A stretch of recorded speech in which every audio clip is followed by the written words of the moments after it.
Excellent. It seems like I'm live. A thumbs up on the chat would be good just to know that I am.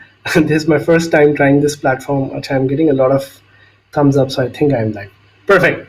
Awesome. So, my name is Saad, and I'm very, very excited to be here as part of this Get Hired initiative by PWIC. And I think PWIC is a community that I've been following for long, and I think what they're doing here is phenomenal. The way they're trying to help the young talent, I think that is not just phenomenal, it is very impactful as well. और आज मैं आपसे जिस चीज़ के बारे में बात करना चाह रहा हूँ, that is, it's called what hiring managers are looking for. And why I chose this topic is because this is something that I've gone through a lot. I've been through many interviews in life. I've had the pleasure to do a lot of interviews myself as well, and not just directly but indirectly in the different communities that I've been a part of, or the different companies that I've been advising, or the previous companies that I've started. Like hiring talent is something that I really am passionate about, and hiring the right talent, especially. And at the same time, my own experiences coupled together, give me a unique vantage point to understanding, what hiring managers are looking for. And it is something which I, really like discussing with my wife as well, because story ye hai कि me and my wife, we are very similar, but we are also very unique. So, for example, she works in kind of the same industry. She works in the tech industry, but the way she's gotten her jobs in the past has been very different to how I get them. So, for example, in case of my wife, she has managed to get jobs, by applying online through LinkedIn, and that has always worked for her. For me, on the other hand, referrals work much better. So it's kind of like just telling you, this whole session is about just telling you, okay, there is no right way of doing this. So try to be okay with, the uncertainty around this. So just try to be okay with, understanding that there is no one right way of doing this. Different hiring managers, different people who are part of the whole hiring processes in tech companies around the world, or even in Pakistan, go through different experiences. So it's fine to be uncertain, and be fine with that uncertainty. तो आज के लिए मेरे पास कुछ points हैं आपके लिए. This is a little bit inspired from some of the hiring practices inside Google, but not entirely. So just giving that disclaimer out, because जो Google की थोड़ी सी hiring policies हैं, या the way Google hires is very public out there. There's a whole website about it as well, in which Google has published, what are the different processes, or what are the different things that they're looking for. But it's not entirely limited to just Google. Could be applied to any other tech company out there. My job is to give you a structured thought process into understanding what a hiring manager is actually looking for. So the first thing is, your general cognitive ability. I've heard this word. I got to know about this at Google, and it kind of sounds, something very scary and fancy at the same time. But it's essentially how your mind really works, and how your mind handles uncertainty, and how your mind really, tries to solve problems, and tries to communicate those problems to the hiring manager, to your interviewer, while you're going through that. So this is something, when you go on Google and you search for this keyword, general cognitive ability, you'll find some stuff. You'll find some videos on YouTube as well. But I think this is one of the very core components of how tech companies hire these days. So होता ही है, these are very usually तौर पे, these are very open-ended questions, which try to show a hiring manager, how you try to approach problems. And the trick here is that there is no right answer, and the only important thing here is the ability to explain your thought process, and how you use data to make informed decisions is what's important. And trust me when I say this, it's not just Google, it's all tech companies in the world, the big ones, the small ones, the medium ones, even Pakistan में जब आप tech companies पे apply करेंगे, or you go through the process, this is exactly how a hiring manager is trying to understand what's going on through your brain. And there are a lot of tips. You can go online and you'll find a lot of stuff on it. But the the thing here is to see how you're communicating what you're trying to solve. So there is no right answer here. The process really matters in how you explain that process. But at the same time, what also matters is what assumptions are you making? What is the data that you have at hand? And to communicate that at the same time. And the biggest tip is do not answer the wrong question. You would be surprised, but people ending up answer some other question instead of the question that was being asked.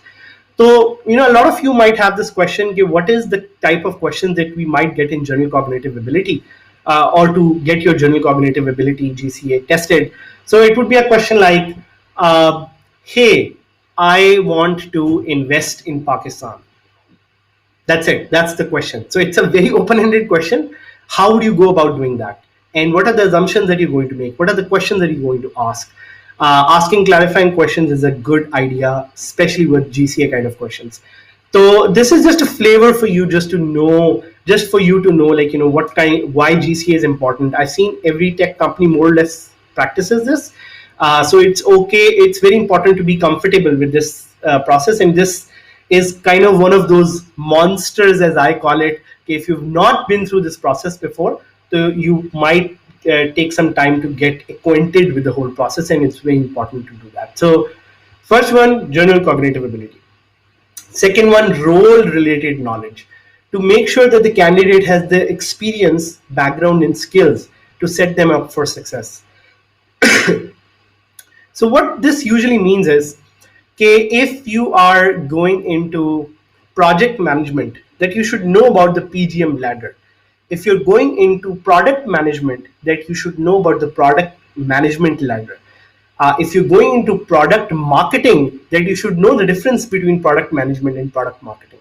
That if you're going into community management, you should try to have that role related knowledge, and you should be able to prove that you have done things in that role or similar to that role as much as possible. और इसमें मैं recommend करूँगा, there is something called the STAR technique, which is very important. Please Google it up when answering these interview questions as well. And this is usually a deep dive into understanding कि आपके experience, what is your experience and how do you use that experience to drive impact. It is important to demonstrate the experience that is relevant to your job, because you might have ended up doing a lot of things in your past career, but here what's more important is that specific role that you're trying to apply for, and convincing your hiring manager that, hey, I'm relevant to this because I've done this in my previous job, or in my previous experience, or in my previous gig, or in my previous project. Trying to paint a very, very clear picture, and also trying to show how you will grow into this role and what you will bring to the table. So this is kind of like, if I were to put you mentally in a box related to that role, so would you stay in that box? That's the kind of mindset that a hiring manager has while they are kind of trying to hire you or assess you through the process of hiring you. The third one is leadership, which is a given, and most of you would think, oh, I have leadership. I've done a lot of cool things which kind of imply that I have the leadership skills, but there is more here than just your leadership skills which are out there or which are presentable. It is about showing the hiring manager or the interviewer or your employer, okay, how do you exercise leadership even if you don't have the formal authority. And that means, how are you good at convincing people? Have you done it in the past? Is there an example of a project that you led in which you had to convince your peers to do something even when you did not have the formal authority to do that? So be prepared to discuss how have you done this. Was there any conflict that you were a part of that you helped resolve? That is again a good example as well. But here I think anything that you do, not just within your job or even outside your job. Are you a part of any community? For example, PWIC, that is good to mention. Okay, you are doing something that's more impactful beyond your job. And so trying to paint a picture of your leadership skills, not just within your previous jobs or previous gigs, but beyond that as well. Extracurricular, anything that you do on the side.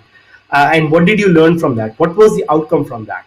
So trying to show your leadership skills in a way that your hiring manager gets a sense that this is something you've done before, and even if you have not done something similar, that you have the leadership skills to be able to figure this out. So it's mostly about making your hiring manager comfortable that you're fine with uncertainty, that you've done with things before, that you're fine with conflict, that you're fine with moving your team around, even if that seems like the hard thing to do. So just be mindful of these skills, leadership skills. And I think the last one, just being mindful of time here as well, is the transferable skills. ये वो skills होती हैं जो आपने अपनी life में काफी in different circumstances you have learned these skills, and you have been able to transfer them depending on role. So for example, these are also called portable skills. इसमें skills are like teamwork, time management, listening, communication, adaptability. So you should be able to prove that with examples, okay, how you've been able to use these skills and adapt them in different roles. So hiring managers definitely look for this because they're looking for someone who's trying to build on top of the skills that they already have. So these were the four main areas. Because of time, I did not go into a very deep dive. Last May, I have a quick summary is that just be very comfortable to adapt for each interview. And because there are different interviews of different kinds that are going to happen, capture all your learnings. I usually create a doc in which after every interview I try to list down what I just mentioned, because there's a very good chance that in a future interview you will face a certain kind of question. Be prepared for uncertainty. If 2020 has taught us anything, it is to be fine with uncertainty. So just develop a very thick skin for failure. I can't even remember the number of interviews that I've been through in the past 5 years, and every interview taught me something. But the good thing is I was able to capture those learnings. And the last one is practice, practice, practice as much as possible. So I think with that, I'm going to end it here. If thank you so much for making me a part of this. It was an amazing experience to talk to all of you. I am pretty sure there's much more that needs to be discussed. So later on, feel free to connect with me on LinkedIn or talk to me on Twitter. PWIC, I think, is doing an amazing job. So, wishing them all the best. And maybe if we have time, which I don't know if we do, I do see a few questions which I can just quickly answer. So is it fine to or encourage to connect the relevant HRs via LinkedIn networking tips for fresh graduates? Very good question, Asadullah. I think it's sometimes I've seen this can go both ways. In some cases, connecting via LinkedIn to the potential hiring manager is not considered a good idea.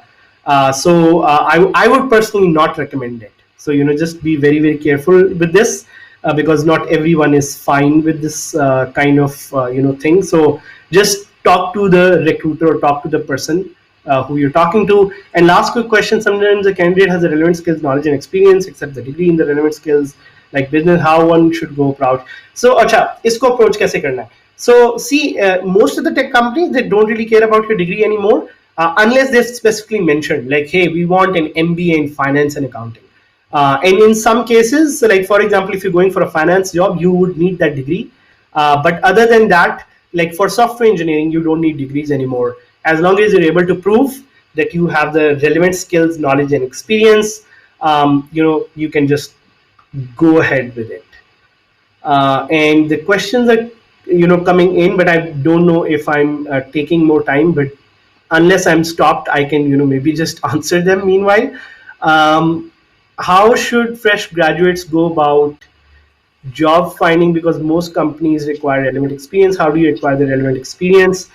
Just going to quickly answer this one as well before Mozama stops me. So I think doing your projects which are during university time is the best time to showcase the experience that you have. And trust me, in this job market these days, even before you graduate, you should have a lot of experience with you by doing a lot of projects, by being a part of a lot of communities. So I think, yeah, that answers that as well. Thank you so much, Saad, for the questions. Everyone else, you can keep posting on the live chat, and then Saad, if you hang out in the chat, you can answer them. Again, thank you so much for the summary for what hiring managers are looking for. We'll move on to our next session now. Thank you. Excellent. Thank you so much, Mazma. Thank you, PWIC. Good luck. Allah Hafiz.